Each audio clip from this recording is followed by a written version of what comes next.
Welcome to আরকে education. আজ আমরা একটি গুরুত্বপূর্ণ ভিডিও নিয়ে হাজির হয়েছি হিস্ট্রি অপশনাল ডব্লিউবিসিএস এর জন্য। ভিডিওটি শুরু করার আগে আপনাদের সঙ্গে একটি তথ্য শেয়ার করি। আপনারা যদি বাড়িতে বসে স্বল্প ব্যয়ে স্পোকেন ইংলিশ শিখতে চান তাহলে স্ক্রিনে দেওয়া নাম্বারে যোগাযোগ করুন। চলুন ভিডিওটি শুরু করা যাক। তবে ভিডিওটি শুরু করার আগে আপনাদের কাছে অনুরোধ, আপনারা যদি এই ধরনের শিক্ষামূলক ভিডিও পেতে চান তাহলে আমাদের চ্যানেলটি সাবস্ক্রাইব করুন ও বন্ধুদের মধ্যে শেয়ার করুন এবং লাইক করুন। যে প্রশ্নটি আপনাদের সামনে তুলে ধরছি সেটি 2019 সালে হিস্ট্রি পেপার 2-তে এসেছিল, গ্রুপ এ বিভাগে। আজকের question: Do you agree that the partition of India in 1947 could be avoided? ভারতের নেতিবাচক দিক। 1947 সালের 15ই আগস্ট ভারতের স্বাধীনতা লাভ নিঃসন্দেহে ভারতের ইতিহাসের একটি তাৎপর্যপূর্ণ ঘটনা। ফলশ্রুতিস্বরূপ দীর্ঘ 200 বছরের ব্রিটিশ সাম্রাজ্যবাদী শাসনের নাগপাশ মুক্ত হয়ে ভারত একটি স্বাধীন দেশে পরিণত হয় এবং সম্ভাবনাময় ভবিষ্যতের দিকে অগ্রসর হয়। কিন্তু পাশাপাশি একথাও উল্লেখ্য যে এই স্বাধীনতা লাভের মধ্য দিয়ে যেমন অখণ্ড ভারতীয় জাতীয়তাবাদের আদর্শ সার্থক হয়নি, তেমনি ভারতবাসী মুক্তিলাভের পূর্ণ আস্বাদ থেকেও বঞ্চিত হয়। এক্ষেত্রে স্বাভাবিকভাবে যে প্রশ্ন দেখা দেয় তা হল, কোনো ভারতবাসী তার পরম কাঙ্ক্ষিত স্বাধীনতার পূর্ণ আস্বাদ গ্রহণ করতে পারেনি। এরকম প্রশ্নের উত্তর নিহিত রয়েছে সমকালীন ভারতীয় রাজনীতির একটি চরম নেতিবাচক বৈশিষ্ট্যের মধ্যে। এই নেতিবাচক দিকটি হল হিন্দু মুসলমান সাম্প্রদায়িক সংঘাত। রাজনৈতিক স্বার্থে ধর্মীয় পার্থক্যের ব্যবহার করা। সুপ্রাচীন কাল থেকে হিন্দু মুসলিম দুটি পৃথক ধর্ম সম্প্রদায়ের জনসাধারণ শান্তিপূর্ণ সহাবস্থানের মাধ্যমে ভারতবর্ষে সম্প্রীতির একটি স্বাস্থ্যকর পরিমণ্ডল গড়ে তুলেছিলেন। উভয় সম্প্রদায়ের আম জনতার মধ্যে সম্প্রীতির এই সমৃদ্ধ ঐতিহ্যটি আধুনিক কালেও অব্যাহত ছিল, কিন্তু এই ধর্মীয় পার্থক্যকে সংকীর্ণ রাজনৈতিক স্বার্থে ব্যবহার করার ফলেই উভয় সম্প্রদায়ের মধ্যে সংঘাতের সূচনা হয়। প্রসঙ্গত উল্লেখ্য যে ভারতীয় রাজনীতিতে মুসলমান বিচ্ছিন্নতাবাদের বীজ বপন করেন সৈয়দ আহমদ খান। তিনি সর্বপ্রথম ঘোষণা করেন যে ভারতে দুটি ভিন্ন জাতি বসবাস করে এবং ভারতে স্বায়ত্তশাসনের বিকাশ হলে তা সংখ্যালঘু মুসলমান সম্প্রদায়ের পক্ষে ক্ষতিকর হবে। সৈয়দ আহমদ খান কর্তৃক প্রচারিত এই সাম্প্রদায়িক ও বিচ্ছিন্নতাবাদী মনোভাবই দৃঢ় ভিত্তির উপর প্রতিষ্ঠিত হয়। স্যার মোহাম্মদ ইকবালের ধর্মভিত্তিক রাষ্ট্র গঠনের আহ্বানের মধ্যে 1930 খ্রিস্টাব্দে এলাহাবাদের মুসলিম লীগ অধিবেশনে তিনি ইসলাম ধর্মের ভিত্তিতে মুসলমান জাতীয়তাবাদের গঠনের কথা ঘোষণা করেন। তার মতে নতুন ধর্মীয় রাষ্ট্র গঠিত না হলে ভারতীয় মুসলমানদের পূর্ণ বিকাশে সম্ভব নয়। ইকবালের এই সাম্প্রদায়িক চিন্তাধারা এদেশে মুসলিম জনসাধারণকে যে জাতীয় আন্দোলনের মূল স্রোত থেকে বিস্ময়জনকভাবে বিচ্ছিন্ন করে তা অসহযোগ আন্দোলনে মুসলিম সমাজে মুষ্টিমেয় অংশগ্রহণের মধ্যে দিয়ে স্পষ্টভাবে প্রমাণিত হয়।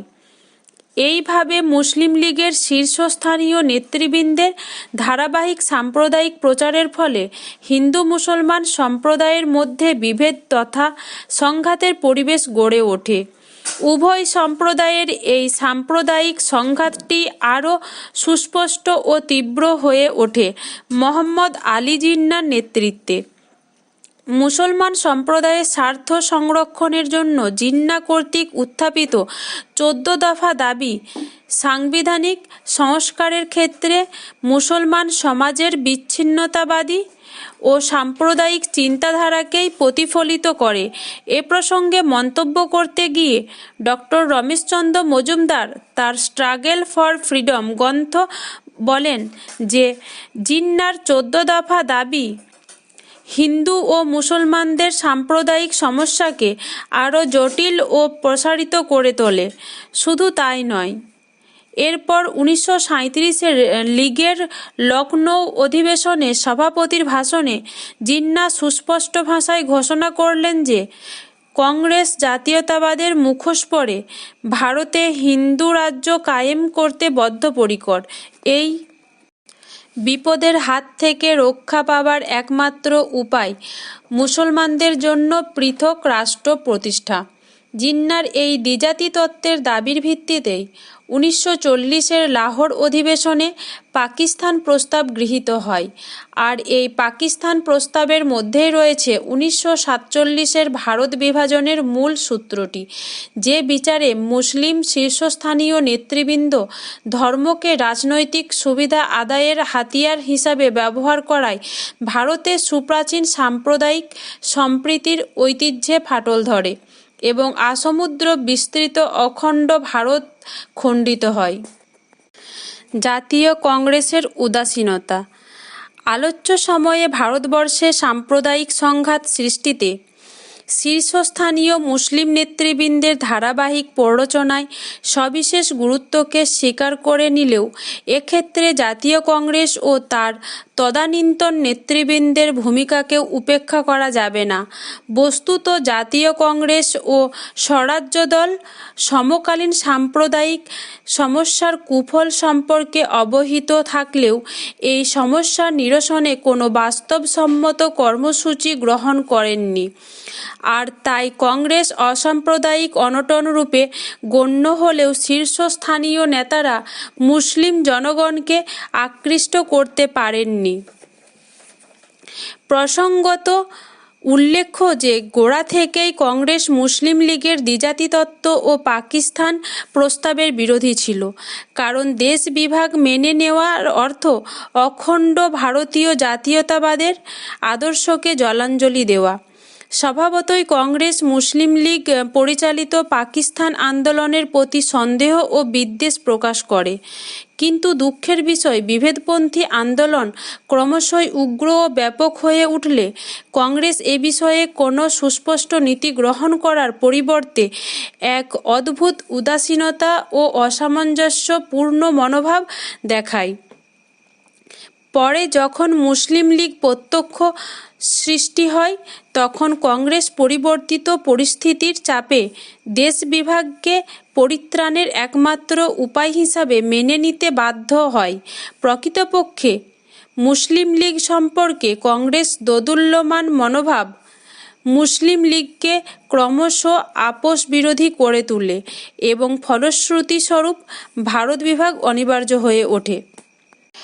ঔপনিবেশিক শাসন সুদৃঢ় করতে উৎসাহী। উপরোক্ত পর্যালোচনার যে বিষয়টি স্পষ্ট হয়ে ওঠে তা হল, আলোচ্য সময়কালে ভারতবর্ষে হিন্দু মুসলিম সম্প্রদায়ের মধ্যে সংঘাত সৃষ্টিতে উভয় সম্প্রদায়ের শীর্ষস্থানীয় নেতাদের একটি সক্রিয় ভূমিকা ছিল। বস্তুত উভয় সম্প্রদায়ের নেতৃবৃন্দই সংকীর্ণ রাজনৈতিক স্বার্থ সাধনের তাগিদে কোনো অখণ্ড জাতীয়তাবাদের আদর্শকেই বিসর্জন দেয়নি। অগণিত সাধারণ দেশবাসীকে দাঙ্গা হাঙ্গামার দিকে ঠেলে দিয়েছেন। তার এই সাম্প্রদায়িক দাঙ্গা হাঙ্গামার সবচেয়ে লাভবান হয়েছে ব্রিটিশ শাসকবর্গ। প্রসঙ্গত উল্লেখ্য যে ভারতবর্ষে ব্রিটিশ ঔপনিবেশিক শাসনকে সুদৃঢ় করার উদ্দেশ্যে ব্রিটিশ সরকারবর্গ প্রথম থেকেই বিচ্ছিন্নতাবাদী সাম্প্রদায়িক রাজনীতিকে উস্কানি দিয়েছে।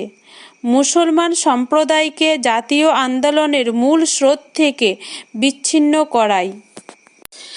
করার তাগিদেই 1905 খ্রিস্টাব্দে বাংলা বিভাগ, 1906 খ্রিস্টাব্দে মুসলিম লীগ প্রতিষ্ঠার সম্পূর্ণ অনুকূল্য, 1909 খ্রিস্টাব্দে প্রশাসনিক ক্ষেত্রে দ্বিজাতি তত্ত্বের প্রয়োগ, 1932-এ সাম্প্রদায়িক বাটোয়ারা নীতি প্রভৃতি ব্রিটিশ শাসক গোষ্ঠী গ্রহণ করে।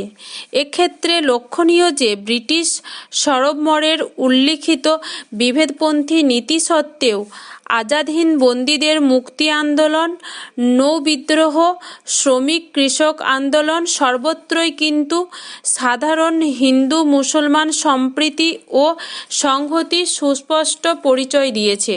কিন্তু দুর্ভাগ্যজনকভাবে তদানীন্তন শীর্ষস্থানীয় নেতারা রাজনৈতিক মুনাফা অর্জনের তাগিদে ব্রিটিশ শাসকবর্গের বিভেদপন্থী নীতির শিকার হয়েছে।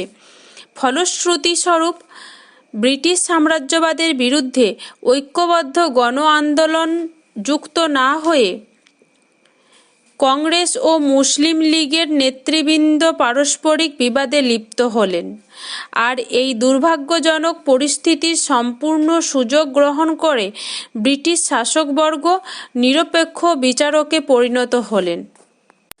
নিরপেক্ষ বিচারক ওয়াভেলের পর মাউন্ট। দ্বিতীয় বিশ্বযুদ্ধের পর আন্তর্জাতিক রাজনীতির পরিবর্তিত পটভূমি এবং 1945-এর পর ভারতের অশান্ত রাজনৈতিক পরিস্থিতিতে ব্রিটিশ শাসক গোষ্ঠীর কাছে ভারত ত্যাগ করে যাওয়া ছাড়া ভিন্ন কোনো বিকল্প ছিল না। তাই নিরপেক্ষ বিচারকের আসনে বসেই ব্রিটিশ শাসকবর্গে ক্ষমতা হস্তান্তরের বিষয়ে সক্রিয় পদক্ষেপ গ্রহণ করে।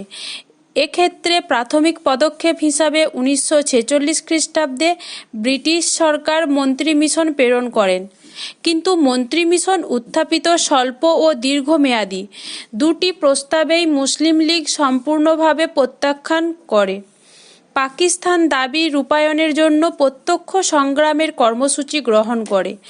ফলে ওয়াভেলের আমন্ত্রণে নেহেরুর নেতৃত্বে কংগ্রেস অন্তর্বর্তী সরকার গঠন করে। পরবর্তী পর্যায়ে বিস্তর দর কষাকষির পর অবশ্য 5 জন মুসলিম লীগ সদস্য এই অন্তর্বর্তী সরকারে যোগদান করে, কিন্তু মুসলিম সদস্যরা কোনো সহযোগিতার মনোভাব নিয়ে মন্ত্রিসভায় যোগদান না করায় অচিরে প্রশাসনিক ও সাংবিধানিক অচলাবস্থা দেখা দেয়। এর সাথে যুক্ত হয় সাম্প্রদায়িক দাঙ্গা হাঙ্গামা। এরূপ বিশৃঙ্খলা পরিস্থিতির সমাধানকল্পে তদানীন্তন ব্রিটিশ সরকার বড়লাট ওয়াভেলের জায়গায় মাউন্টব্যাটেনকে নিয়োগ করেন। আশাহত মাউন্ট। সরকারি নথিপত্র থেকে জানা যায় যে মাউন্টব্যাটেন ভারতে এসে মন্ত্রী মিশনের প্রস্তাব অনুযায়ী অখণ্ড ভারতের পরিকল্পনা কার্যকরী করার উদ্দেশ্যে কংগ্রেস ও লীগ নেতাদের সাথে আলোচনা শুরু করেন, কিন্তু এক্ষেত্রে জিন্নার অনমনীয় মনোভাবের ফলে মাউন্ট আশাহত হলেন। ভারত বিভাগের অশুভ দিক, এমনকি বিভক্ত বাংলা ও পাঞ্জাব সমেত দুর্বল পাকিস্তানের হুমকি দেখিয়ে তিনি জিন্নাকে নিজ মতে আনতে পারলেন না। ফলত অখণ্ড ভারত বনাম পাকিস্তান প্রশ্নে তিনি উপলব্ধি করলেন যে পাকিস্তান প্রস্তাব মেনে নিতে হবে। প্রসঙ্গত উল্লেখ্য যে মাউন্টব্যাটেনের এমত সিদ্ধান্ত গ্রহণের বহু আগেই, বিশেষত 1946-এর ডিসেম্বর মাসে থেকেই কংগ্রেস নেতৃবৃন্দ যথা জওহরলাল নেহেরু ও প্যাটেল ভারত বিভাগের অবশ্যম্ভাবিতা বুঝতে পেরেছিলেন। কারণ প্রথমত, অন্তর্বর্তী সরকারের লীগ সদস্যদের বৈরিতাপূর্ণ কার্যকলাপ তারা দেখলেন যে ঐক্যবদ্ধ কেন্দ্রীয় সরকার ছাড়া সম্ভব নয়। দ্বিতীয়ত, পাঞ্জাব ও অন্যত্র ব্যাপক হত্যাকাণ্ড চলায় তারা বুঝলেন যে ভারত বিভাগ না মেনে নিলে ভারত এক দীর্ঘ গৃহযুদ্ধের রণক্ষেত্রে পরিণত হবে। আর সে কারণেই 1947-এর 14 জুন নিখিল ভারত কংগ্রেস কমিটি অধিবেশনে মাউন্টব্যাটেনের ভারত বিভাগ প্রস্তাবটি চূড়ান্তভাবে গৃহীত হয়। কংগ্রেসের শীর্ষ নেতৃবৃন্দের মধ্যে একমাত্র মৌলানা আজাদ প্রস্তাবটিকে একটি গভীর দুঃখজনক ঘটনারূপে অভিহিত করেন। এক্ষেত্রে নিজস্ব অভিমত জানাতে গিয়ে তিনি তার ইন্ডিয়া উইংস ফ্রিডম গ্রন্থে বলেছেন যে ভারত বিভাগ মেনে নেওয়ার অর্থ হল কংগ্রেস অখণ্ড ভারতের স্বাধীনতা অর্জনের অভীষ্ট লক্ষ্য পূরণে ব্যর্থ হয়েছে। তাই ভারত বিভাজন হল কংগ্রেসের রাজনৈতিক পরাজয়। অবশ্য সর্দার প্যাটেলের মতো আধুনিক ঐতিহাসিকেরা মৌলানা আজাদের উপরোক্ত মন্তব্যের বিরোধিতা করে কংগ্রেস কর্তৃক ভারত বিভাগ গ্রহণকে বাস্তবসম্মত বলে অভিহিত করেন। উপসংহার: তদানীন্তন কংগ্রেসবৃন্দ যে সদর্থক আশায় ভারত বিভাগ মেনে নিয়েছিলেন তা কিন্তু কার্যক্ষেত্রে ভুল প্রমাণিত হলো। স্বাধীনতার অব্যবহিত পরেই দেখা গেল দেশ বিভাগ সত্ত্বেও ভারত ও পাকিস্তানে পৌনঃপুনিক সাম্প্রদায়িক দাঙ্গা হাঙ্গামা ঘটেছে এবং দুটি দেশের মধ্যে ঘৃণা ও বিদ্বেষের প্রাচীর গড়ে উঠেছে। সে বিচারে ভারত বিভাগ অনিবার্য হলেও এর ফলে মূল সমস্যার কোনো নিষ্পত্তি হয়নি, উপরন্তু সমস্যা আরও ঘনীভূত হয়ে উঠেছে। ভিডিওটি শেষ পর্যন্ত দেখার জন্য আপনাদের অসংখ্য ধন্যবাদ।